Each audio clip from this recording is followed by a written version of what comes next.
Halo, nama saya Inji, kelas 8, Sekolah di Kita Bangsa 10. Sekarang saya akan menjelaskan perlawanan Indonesia terhadap VOC. Jadi, tokoh yang saya pilih ada Tuanku Imam Bonjol, karena menurut saya dia melawan hal-hal yang beda. Kalau tokoh-tokoh lainnya kan melawan untuk memperebutkan wilayah Indonesia, tetapi dia memperebutkan agamanya.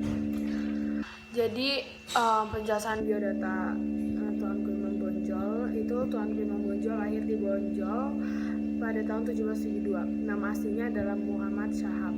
Ia lahir dari pasangan Bayanuddin dan Hamatun. Ayahnya adalah seorang alim ulama dari Sungai Rimbang, Suliki. Imam Bonjol belajar agama di Aceh pada tahun 1800 sampai 1802. Dia mendapat gelar Malin Basa. Tuanku Imam Bonjol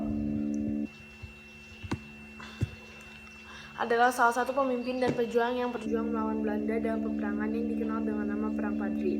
Perang ini merupakan peperangan yang terjadi akibat pertentangan dalam masalah agama sebelum berubah menjadi peperangan melawan penjajahan.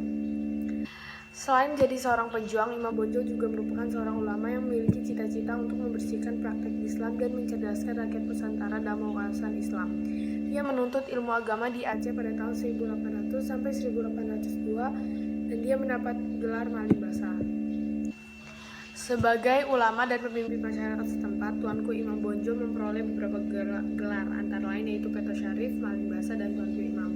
Tuanku Nan Rence dari Kamang Agam sebagai salah seorang pemimpin dari Harimau Nan Salapan yang menunjukkan sebagai imam atau pemimpin bagi kaum padri di Bonjol. Ia sendiri akhirnya lebih dikenal masyarakat dengan sebutan Tuanku Imam Bonjol. Jadi perang Padri itu tadinya untuk memperdebatkan agama,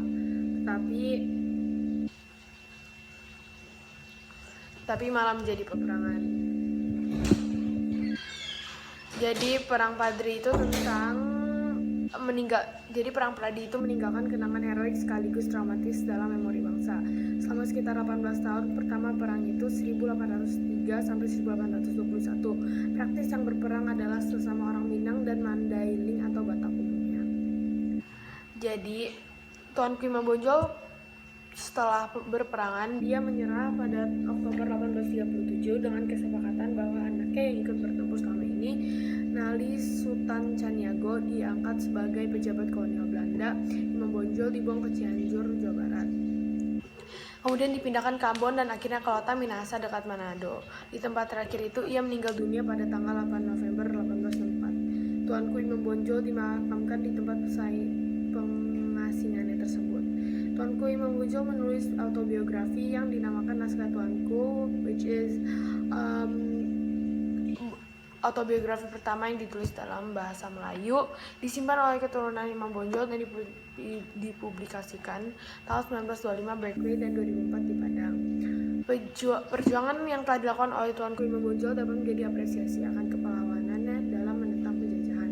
Sebagai penghargaan dan pemerintah Indonesia yang mewakili rakyat Indonesia pada umumnya, Tuanku Imam Bonjol diangkat sebagai pahlawan nasional Indonesia sejak tanggal 6 November 1903. Selain itu, nama Tuanku Imam Bonjol juga hadir di ruang publik bangsa sebagai nama jalan, nama stadion, nama universitas, bahkan pada lembaran uang 5.000 keluaran Bank Indonesia 6 November 2001.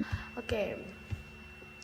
Jadi, pesan atau hal-hal yang dapat kita ambil dari Tuanku Imam Bonjol adalah rela berkorbannya. Dia rela berkorban demi agamanya. Terus dia berani mengungkapkan pendapatnya. Terus dia membela keadilan dan kebenaran. Dia cinta tanah air, berjiwa besar, kerjasama dan bertanggung jawab mempertahankan kesatuan dan persatuan. Oke, jadi itu semua penjelasan tentang Imam Bonjol. Dah.